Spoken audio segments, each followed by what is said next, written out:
Guys ఇది వచ్చేసి techno క్యామాన్ premier 20 Pro అనమాట. ఇది నేను ఎగ్జాక్ట్గా చెప్పమంటే last year big billion days great Indian sale టైంలో అమెజాన్ నుంచి పర్చేస్ చేశాను. ఈ రోజుకి ఈ వీడియో చేసే రోజుకి 1 year 2 months అయితే అవుతుంది అనమాట. సో ఈరోజు ఈ వీడియో ముఖ్య ఉద్దేశం ఏంటంటే ఈ టెక్నో, ఇన్ఫినిక్స్, ఐటెల్ ఇలాంటి మొబైల్స్ డ్యూరబిలిటీ అంటే ఇవన్నీ కూడా ట్రాన్సిషన్ హోల్డింగ్స్ అనే ఒక కంపెనీ నుంచి అయితే వస్తాయి. వీటి ప్యారెంట్ కంపెనీ ఒకటి అనమాట. ఆల్మోస్ట్ మదర్ బోర్డ్స్ దగ్గర నుంచి డిస్ప్లేస్ దగ్గర నుంచి అన్నీ వాళ్ళే ప్రొవైడ్ చేస్తారు. వీటి డ్యూరబిలిటీ అంతా ఈ 1 year 2 months ఎక్స్పీరియన్స్ నేను మీతో షేర్ చేసుకుంటాను. ఎందుకంటే టెక్నో రీసెంట్గా వాళ్ళ యొక్క ప్యాంథమ్ ఫోల్డ్ సిరీస్ని 2 మొబైల్స్ లాంచ్ చేసింది. సో వాటిని అంత కాస్ట్ పెట్టి కొనొచ్చా, సో వీటిలో అప్డేట్స్ వస్తాయా రావా, అండ్ బ్యాటరీ డ్రైన్ ఇష్యూ ఎలా ఉంది, సో నాకు ఒక్క మేజర్ అప్డేట్ వచ్చింది, సో ఆ తర్వాత చేంజెస్ ఎలా ఉన్నాయి, ఇవన్నీ నేను క్లియర్ కట్గా చెప్తాను. ఇన్ కేస్ ఫ్యూచర్లో మీరు ఈ మొబైల్స్ కొనాలంటే ఈ వీడియో చాలా బాగా హెల్ప్ అవుతుంది అనమాట. ఇటువంటి వీడియోస్ చాలా రేర్గా దొరుకుతాయి యూట్యూబ్లో, అదే టెక్ కమ్యూనిటీలో. కాబట్టి కొంచెం లైక్ చేయండి, ఛానల్ సబ్స్క్రైబ్ చేసుకోండి, వీలైనంత మందికి షేర్ చేయండి అనమాట. అండ్ ఏమాత్రం లేట్ చేయకుండా వీడియోలోకి వెళ్దాం, వచ్చేయండి. ఫస్ట్ ఆఫ్ ఆల్ దీని యొక్క టెక్నికల్ స్పెసిఫికేషన్స్ అయితే చెప్తాను. సో ఇది వచ్చేసి డైమెన్సిటీ 8050 ప్రాసెసర్తో వస్తుంది. దగ్గర 7.8 lakhs వరకు Antutu స్కోర్ చేస్తుంది. లాస్ట్ ఇయర్ ఇది రిలీజ్ అయిన టైంకి వచ్చేసి ఇది వాళ్ళ దాంట్లో ఒక ఫ్లాగ్షిప్ కన్నా డౌన్ గ్రేడ్ ప్రాసెసర్ అని చెప్పనమాట. దీని కాస్ట్ అయితే 30,000 అయితే ఉన్నది. సో నేనైతే దీన్ని లోడ్ డీల్లో పర్చేస్ చేశాను. దాని లింక్ టెలిగ్రామ్ ఛానల్లో నేను పోస్ట్ చేశాను. చాలామంది అయితే పర్చేస్ చేశారు. మీకు కావాలంటే డిస్క్రిప్షన్ లింక్ ఉంది, వెళ్ళి జాయిన్ అవ్వండి టెలిగ్రామ్ ఛానల్లో. అలాగే దీంట్లో మనకి సూపర్ AMOLED డిస్ప్లే అయితే వస్తుందన్నమాట. ఇది వచ్చేసి మనకి A గ్రేడ్ ప్యానల్. సో మనకి 10-bit ప్యానల్ అయితే వస్తుంది. సో 30,000 దగ్గర 10-bit ప్యానల్తో ఆ టైంలో మనకి చాలా తక్కువ డిస్ప్లేస్ అయితే ఉన్నాయి. ఇది మనకి ఫ్లాట్ డిస్ప్లే వస్తుంది. 6.67 inches అయితే వస్తుంది. మనకి సెంటర్ పంచ్ వాళ్ళ కెమెరా వస్తుంది. 32 MP కెమెరా అయితే ఉంటుంది. అండ్ బ్యాక్ సైడ్ కెమెరా వచ్చేసి ఒకటేమో 108 megapixel అల్ట్రా వైడ్ అయితే ఉంటుంది. అండ్ మెయిన్ సెన్సార్ 50 MP ఉంటుంది. ఈ సెన్సార్స్ అయితే సోనీ సెన్సార్స్ అయితే కాదు. వీళ్ళు ఏ సెన్సార్స్ మెన్షన్ చేశారో కూడా ఎక్కడ క్లియర్గా మనకి క్లారిటీ అయితే ఇవ్వలేదన్నమాట. ఇది దీంట్లో 5000 mAh బ్యాటరీ వస్తుంది. 45 watt ఫాస్ట్ ఛార్జింగ్ సపోర్ట్ అయితే ఉంటుంది. ఇది చాకోబార్ డిజైన్ ఫోన్ అనమాట. లైక్ మీకు ఆ ఫోన్ చూడడానికి అయితే ఫ్లాట్ అయితే ఉంటుంది. ఎక్కడైనా దీన్ని మీరు ఇలా స్టాండ్లో పెట్టుకోవచ్చు. అండ్ దీంట్లో మీకు డ్యూయల్ స్టీరియో స్పీకర్స్ అయితే ఉంటాయి. మనకి డాల్బీ అట్మాస్ సర్టిఫికేషన్ అయితే ఎక్కడ వెళ్ళలేదు. Dolby vision, Dolby Atmos certification అయితే ఎక్కడ మెన్షన్ చేయలేదు. ఇక వైడ్ బ్యాండ్ ఎలోన్ సపోర్ట్ ఉంటుంది. అండ్ ఇది దీని యొక్క టెక్నికల్ స్పెసిఫికేషన్స్ గురించి. అండ్ ఆ ప్రాసెసర్ ఆ టైంకి 8050 ప్రాసెసర్ వీళ్ళ దాంట్లో ఫ్లాగ్షిప్ అనేది చెప్పుకోవచ్చు. అండ్ ఈ టెక్నికల్ స్పెసిఫికేషన్స్ అయితే నాకు ఆ రోజు కొనే టైంకి చాలా బెటర్ అయితే అనిపించాయి. ఎందుకంటే ఈ రోజు కూడా 7200 Pro ఇట్లాంటి ప్రాసెసర్తో 30,000 దగ్గర ఫోన్ అయితే అమ్ముతారు. ఆ టైంలో వీరు 8 lakhs Antutu స్కోర్ చేస్తూ ఒక ఫోన్ తీసుకొచ్చారంటే గ్రేట్ అని చెప్పొచ్చు. అండ్ ఇక దీని యొక్క ఇన్డెప్త్గా వెళ్తే ఈ 1.2 years ఎక్స్పీరియన్స్ రివ్యూ గురించి మాట్లాడితే నాకు దీంట్లో ఇప్పటి వరకు సాటిస్ఫాక్షన్ ఇచ్చిన అంశాల గురించి చెప్పాలి. సో ఫస్ట్ వచ్చి డిస్ప్లే అనమాట. ఖచ్చితంగా దీని డిస్ప్లే నేను పెట్టిన డబ్బులకి రూపాయికి 10 రూపాయలు వసూలు చేసింది. సో ఇది మనకి 10-bit ప్యానల్ వస్తుంది. సూపర్ AMOLED డిస్ప్లే అయితే వస్తుంది అనమాట. అండ్ ఈ super AMOLED display bright thickest colours అనమాట. దీంట్లో ఒక మూవీ చూసారంటే కళ్ళకి హాయిరా అనిపిస్తుంది అనమాట. ఆ రేంజ్ క్వాలిటీ అయితే వస్తుంది. నిజంగా నేను పెట్టిన డబ్బుల్లో డిస్ప్లే దీనికి నేనైతే 10 out of 10 ఇస్తాను. చాలా మంచి డిస్ప్లే. సో మనకి పంచి కలర్స్ అనమాట. లైక్ ఇప్పుడు నా దగ్గర OnePlus 12 కూడా దీని వచ్చినంత కలర్ బూస్ట్ అయితే దాంట్లో లేదు చెప్పాలంటే. అది న్యాచురల్ టోన్కి వెళ్తుంది. ఇది వచ్చేసి ఎవరైతే పంచి కలర్స్ కోరుకుంటారో వాళ్ళకైతే మనకి ఒక్క మూవీ చూసినా సరే ఫుల్ సాటిస్ఫాక్షన్.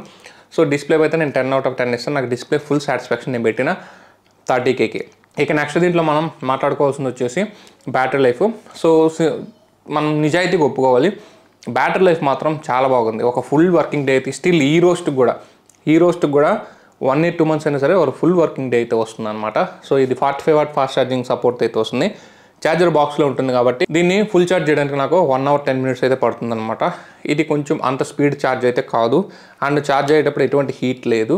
సో మనకి ఛార్జింగ్ మీరు హ్యాపీగా అలా వదిలేసినా సరే మీరు ఫుల్ ఛార్జ్ అయిపోతుంది. ఫుల్ ఛార్జ్ చేసి ఒక 5 minutes ఎక్స్ట్రా ఉంచితే 1 full day అయితే బ్యాటరీ బ్యాకప్ అయితే వస్తుంది. ఇక కాల్ క్వాలిటీ మనకి సాటిస్ఫాక్షన్ చాలా బాగుంటుంది. కాల్ క్వాలిటీ, కాల్ రిసెప్షన్ అంతా బాగుంటుంది. అండ్ మనకి సిగ్నల్ రిసెప్షన్ ఒక కాన్ ఉంది, నేను లాస్ట్లో మాట్లాడతాను. సిగ్నల్ రిసెప్షన్ అయితే దీనికి ప్రో అయితే కాదు. అండ్ ఇంకా టోటల్గా చూస్తే దీంట్లో అయితే 5G బ్యాండ్స్ అయితే వీళ్ళు మెన్షన్ చేయలేదు. నేనైతే 9 5G బ్యాండ్స్ వచ్చాయని చెప్పి నేను ఇంటర్నల్గా ఎంక్వైరీ చేస్తే తెలిసింది. ఇక దీంట్లో నెక్స్ట్ మనకి ప్రో అనిపించింది, చెప్పాను కదా బ్యాటరీ లైఫ్ అని చెప్పాను. ఆ తర్వాత నాకు దీని యొక్క బిల్డ్ క్వాలిటీ నిజంగా సర్వైవల్, ఖచ్చితంగా ఇది మా ఆవిడ చేతిలో సర్వైవ్ అయిందంటే బిల్డ్ క్వాలిటీ ప్లస్ దీని మీద నేను అప్లై చేసిన మెమరీని అని చెప్పొచ్చు. దీనికి కూడా నేను అన్బ్రేకబుల్ మెమరీని అయితే అప్లై చేశాను. బై 1 get 1 300 రూపీస్కి. లింక్ డిస్క్రిప్షన్లో ఉంది, వెళ్ళి అక్కడ నుంచి పర్చేస్ చేసుకోండి, తక్కువ స్టాక్స్ అవుతున్నాయి. ఈ ఫ్లాట్ డిస్ప్లే కూడా సెట్ అయిందనమాట 6.67 ఇంచెస్ డిస్ప్లేకి. అండ్ ఈ మెమరీని వేసాక ఎన్నిసార్లు కింద పడిందో నంబర్ ఆఫ్ టైమ్స్, ఒక 20-30 టైమ్స్ కింద పడి ఉంటుంది. మీరు ఇక్కడ చూడొచ్చు, దీని మీద అన్ని స్క్రాచెస్ తెగిపోయి కూడా ఉంది మెమరీని, బట్ డిస్ప్లేకి అయితే డ్యామేజ్ చేయలేదు. సో డ్యూరబిలిటీ మాత్రం నాకు చాలా బాగా నచ్చింది ఈ ఫోన్ది. నాకు ప్రో అనిపించింది, డ్యూరబిలిటీ కూడా చాలా డ్యూరబుల్గా అయితే ఉంది. వెయిట్ డిస్ట్రిబ్యూషన్ కూడా బాగుంది, మనకి చాకోబార్ ఫోన్ హ్యాండీగా ఉంటుంది, ఫోన్ చేతిలో పట్టుకున్నప్పుడు ఒక మంచి ఫీల్ అయితే వస్తుందన్నమాట. అండ్ కెమెరాస్ గురించి నేను ప్రో అని చెప్పను, కాన్ అని చెప్పను, 50-50. అంత గొప్ప కెమెరాస్ అయితే లేవు దీంట్లో. మీరు 180 అల్ట్రా వైడ్ సెన్సార్ ఇచ్చారు కదా, ఎరగదీసింది అనుకోవద్దు. ఫోను కెమెరా ఫొటోస్ అయితే ఓకే, వీడియోస్ కూడా okay. Camera average and above average కింద అయితే లెక్కేసుకోవచ్చు.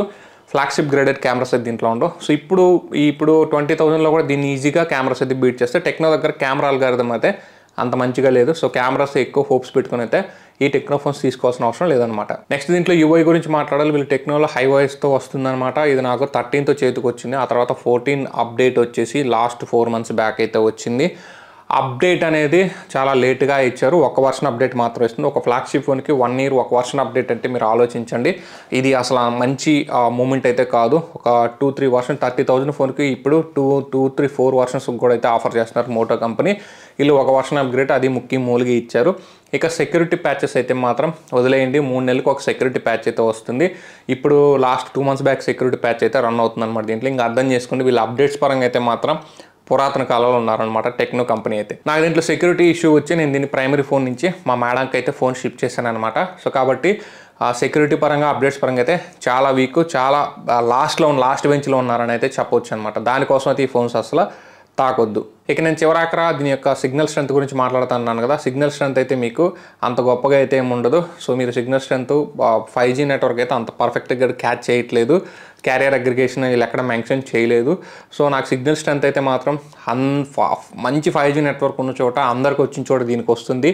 సో ఇప్పుడు నా ఇదే రూమ్లో నేనున్నా, నా OnePlus 12 5G క్యాచ్ చేస్తుంది, బట్ ఇదైతే 4Gలోనే ఉంటుంది. 5G వచ్చినా కూడా స్పీడ్ అయితే ఉండట్లేదు. సో సిగ్నల్ కూడా నాకు అంత గొప్పగా ఏం అనిపించలేదు అనమాట. అది కూడా దీంట్లో కాన్కిని చెప్పుకోవచ్చు. ఇక బిగ్గెస్ట్ కాన్కిని చెప్పాలంటే దీని UI అని చెప్పవచ్చు. దీంట్లో HiOS 4 వస్తుందని చెప్పాను కదా. సో ఇది మీకు ఫాస్ట్ అయితే ఉంటుంది, స్పీడ్ అయితే ఉంటుంది, కానీ ఎక్కువ బ్లోట్వేర్ అయితే ఉంటుంది. అలాగే దీంట్లో మీకు ప్రీమియం UI అనే ఫీలింగ్ అయితే ఉండదు. సో ఆప్షన్స్ అయితే మనం ఎక్కడో ఒకప్పుడు MI UIలో చూసిన ఆప్షన్స్ దీంట్లో అటు ఇటు తర్జన్ చేసి తీసుకొచ్చారు. సో మనకి ఇక్కడ చూడొచ్చు, దీని టాగుల్స్ ఇవన్నీ కూడా అయితే మనకి చాలా అవుట్డేటెడ్ అయితే అనిపిస్తాయి అన్నమాట. వీళ్ళు UI పరంగా చాలా వర్క్ చేయాలి. ఎంత వర్క్ చేయాలంటే, సో వీళ్ళు ఒక 3 years బ్యాక్ అయితే ఉన్నారు. దీంట్లో ఆప్షన్స్ చాలా ఉన్నాయి. ఆప్షన్స్ అయితే తట్టడు ఆప్షన్స్ ఉన్నాయి. మీరు మీరు నొక్కుతుంటే రోజంతా టైంపాస్ అయిపోతుంది. సో క్లోన్ ఫోన్ అని చాలా ఉన్నాయి. వీళ్ళు చాలా AI ఫీచర్స్ కూడా తీసుకొచ్చారు. బట్ ఆ UI మాత్రం కొంచెం బగ్గీగా ఉంది అండ్ అవుట్డేటెడ్ UI అనమాట. వీళ్ళ ఐకాన్స్ కావచ్చు, యాప్ ఐకాన్స్ ఇవన్నీ కూడా ఇది వీళ్ళు షార్ట్అవుట్ చేస్తే బాగుంటుంది. ఇదే దీంట్లో నాకు పెద్ద కాన్ అయితే అనిపించింది అనమాట. సో ఓవరాల్గా ఈ 1.2 yearsలో మీరు హైఫై యూజర్ అయ్యి, టెక్కీ యూజర్ అయ్యి మీరు మంచి UI ఎక్స్పీరియన్స్ తీసుకోవాలి. అండ్ మనకి కెమెరాస్ బాగుండాలి, వర్షన్ అప్డేట్స్ కావాలి, సెక్యూరిటీ ప్యాచెస్ కావాలంటే దీంట్లో కుదరదు. లేదు మన ఇంట్లో ఫ్యామిలీ మెంబర్స్ ఉన్నారు, ఒక వైఫ్, మదరు, లేకుంటే ఫాదర్ ఉన్నారు, వాళ్ళకి ఒక మంచి డిస్ప్లే, మంచి క్వాలిటీ స్పీకర్స్, సో ఒక durable phone and handy phone ఉండాలి, మంచి బ్యాటరీ లైఫ్ ఉండాలంటే అటువంటిప్పుడు ఇట్లాంటి ఫోన్స్ అయితే సెట్ అవుతాయి అన్నమాట. అర్థమైంది కదా. ఈ 1.2 years ఎక్స్పీరియన్స్ నేను మీతో షేర్ చేసుకుంది. కాబట్టి ఈ టెక్నో ఫోన్స్ ఉంటే మీరు ఏమేమి ఇబ్బందులు ఫేస్ చేయాలో, టెక్నో ఫోన్స్ అనే కాదు, ఈ ఇన్ఫినిక్స్ టెక్నో ఫోన్స్ ఉంటే ఎటువంటి ఇష్యూస్ వస్తాయి నేను క్లియర్గా మెన్షన్ చేశాను. ఇన్ కేస్ ఈ వీడియో మీకు కానీ ఇన్ఫర్మేటివ్గా అనిపిస్తే లైక్ చేయండి, షేర్ చేయండి, మా ఛానల్ సబ్స్క్రైబ్ చేసుకొని సపోర్ట్ అయితే ఉంది. This is your signing off. జై హింద్ గాయ్స్.